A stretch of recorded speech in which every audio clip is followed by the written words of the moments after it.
Hey there, tubers. Today's video is going to be comparing the engine oil analysis on two of my Bobcat CT5555 tractors. I did the oil changes at different intervals between the two, and I am comparing the results that I got back from the oil analysis company. My first 55 was a 2020 model. My second one was a 2022 model. And in the book on those tractors, the oil change interval is called out at 400 hours. And it's 400 hours from the start. So there's no 50 hour or 100 hour on the initial. You go from 0 hours straight up to 400 before your first change, and then 400 thereafter. And what I did was I ended up changing my first tractor at 200 hours because I thought 400 hours seems a little long for the initial oil change. So I just cut it in half and sent a sample in.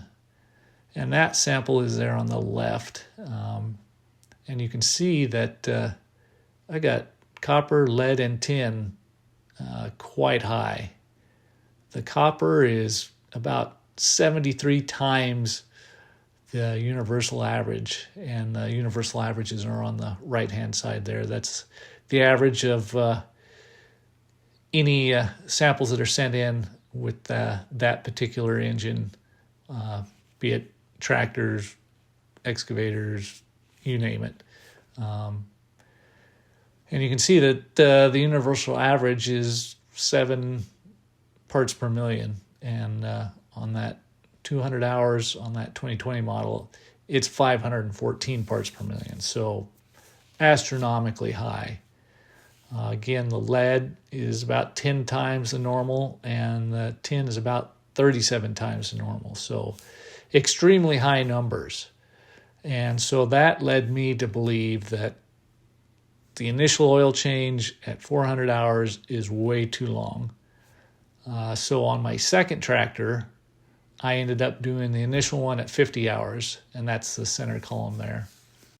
And as you can see, even at that, the copper came in almost 7 times higher than what the universal average is. The lead was about twice what the average is, and so was the tin. But those numbers are a lot more understandable with the initial engine oil change. You've got a lot of break-in materials floating around there. So it wouldn't be out of line to see numbers high like that. And I don't think they're that high, but they are elevated. But the curious thing for me is on that 2022 model is I decided to go to the 400-hour interval. So with the initial 50 hours out of the way, it was only 350 hours on that second oil change. And the copper, again, came in extremely high for only having 350 hours on it and having the initial 50-hour oil taken out. So theoretically, I got rid of a good amount of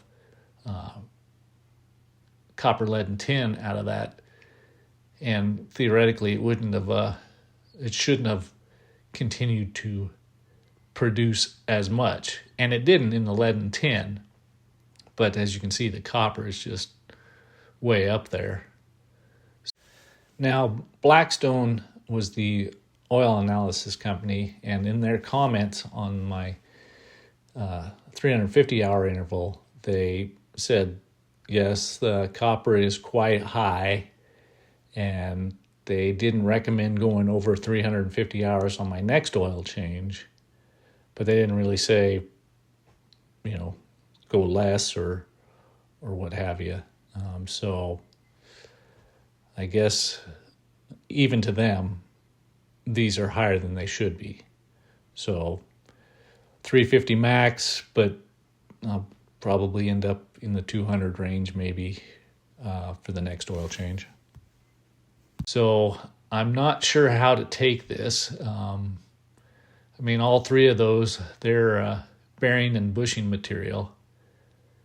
And to have the lead and the tin drop off, that was what would be expected. And I would also expect the copper to drop off, but it didn't. And I guess I'll have to just kind of see what the next oil change brings. But now I'm not sure whether to go the full 400 hours or do another 200 hours and see. Maybe some of you guys out there would like to put your thoughts in the comments and as to what you think's kind of going on here. Maybe I'm perfectly fine. I don't know. I mean, unfortunately, I don't have the 2020 model anymore, so I can't do a trend comparison between the two of them, which would have been nice to have had, but that tractor had other issues, so it left. I know a little bit about engines and stuff, but when it comes to the wear materials in the oil, I mean, I've bought lots of stuff that has been new, and I don't have elevated numbers like these when it comes to their oil analysis. So it might just be something that Daedongs are known for, or I could have an issue going. I'm not sure. But that kind of brings me to another kind of off topic here is I bought a new Bobcat E42 excavator, and it has an initial oil change of 700 hours. So